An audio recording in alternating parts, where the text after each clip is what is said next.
Bantuan Pangan Non-Tunai atau BPNT merupakan bantuan pangan dari pemerintah sebagai upaya penanganan kemiskinan di Indonesia.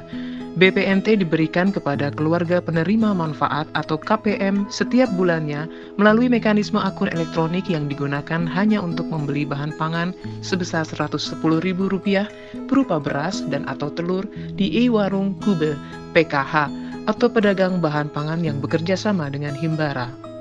Untuk menjawab apakah bantuan sosial pangan BPNT ini dapat terpenuhi atau tidak terpenuhi gizi keluarga KPM, maka Puslitbang Kesos melakukan penelitian quick research pemenuhan gizi keluarga penerima bantuan pangan non-tunai di 4 lokasi, yaitu di Kota Jambi, Tasikmalaya, Surabaya, dan Kota Makassar. Hasil dari 80 kuesioner tentang pemenuhan gizi keluarga yang dijawab oleh KPM sebagai responden menggambarkan bahwa sejumlah 59% dari total responden tidak terpenuhi kebutuhan gizinya. Hal ini disebabkan karena mereka lebih mengutamakan makanan pokok, yakni beras, dan tidak memperhatikan permasalahan gizi. Adanya bantuan sosial BPNT terutama berupa beras menjadi sangat bermanfaat bagi warga miskin dan rentan. Di 4 lokasi penelitian, beras merupakan bahan makanan yang tidak tergantikan, dan karenanya ketersediaannya selalu diharapkan.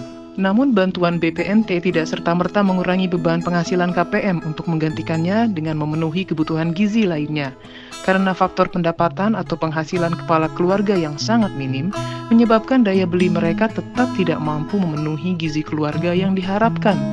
Dari 9 komoditas sebagai indikator bahan pangan yang bergizi, kemampuan KPM untuk memenuhi gizi keluarganya hanya mampu memenuhi 4 komoditas saja.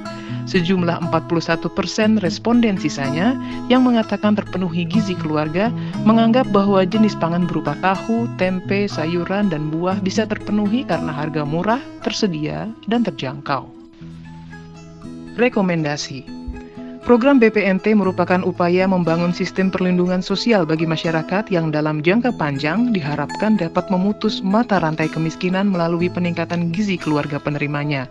Program ini sebaiknya terus dilaksanakan secara berkesinambungan agar dampak terhadap penurunan angka kemiskinan bisa dirasakan, namun dengan beberapa catatan sebagai berikut. Fakta di lapangan menunjukkan bahwa terjadi kecemburuan sosial di masyarakat karena masih ada warga tidak mampu, namun belum tersentuh bantuan BPNT. Oleh sebab itu, sebaiknya untuk penambahan peserta baru atau saturasi di tahun-tahun mendatang, melibatkan pendamping yang benar-benar mengetahui kondisi di lapangan. Bahan pangan yang diterima pada program BPNT seharusnya tidak hanya terbatas pada beras dan atau telur, karbohidrat dan protein saja. Namun jika dimungkinkan ada bahan pangan lain, perlu komplementaritas program-program lainnya untuk mendukung keberhasilan BPNT, karena fakta di lapangan menunjukkan bantuan BPNT tidak cukup untuk memenuhi kebutuhan gizi keluarga karena hanya bantuan satu komponen. Oleh karena itu, untuk meningkatkan kondisi ekonomi penduduk miskin, seharusnya ada kebijakan pemerintah untuk memberikan stimulan modal usaha bagi fakir miskin melalui kegiatan kelompok usaha bersama atau KUBA dan usaha ekonomi produktif atau UEP. Bantuan pangan yang diterima di luar bantuan pangan non-tunai sampai saat ini menurut KPM belum ada. Pemerintah daerah setempat diharapkan bisa memberikan program bantuan pangan agar pemenuhan gizi keluarga terpenuhi walaupun belum maksimal. Penguatan pengembangan pangan lokal berbasis kearifan lokal dan pemberdayaan masyarakat dengan melibatkan peran akademisi, badan litbang di berbagai level pemerintahan, serta industri sebagai bagian dari upaya perbaikan gizi masyarakat. Menurut KPM non-PKH, lebih baik bansos BPNT ditambah jumlahnya sesuai jumlah anggota keluarga, agar keluarga bisa memenuhi gizi seimbang sebagaimana yang diharapkan.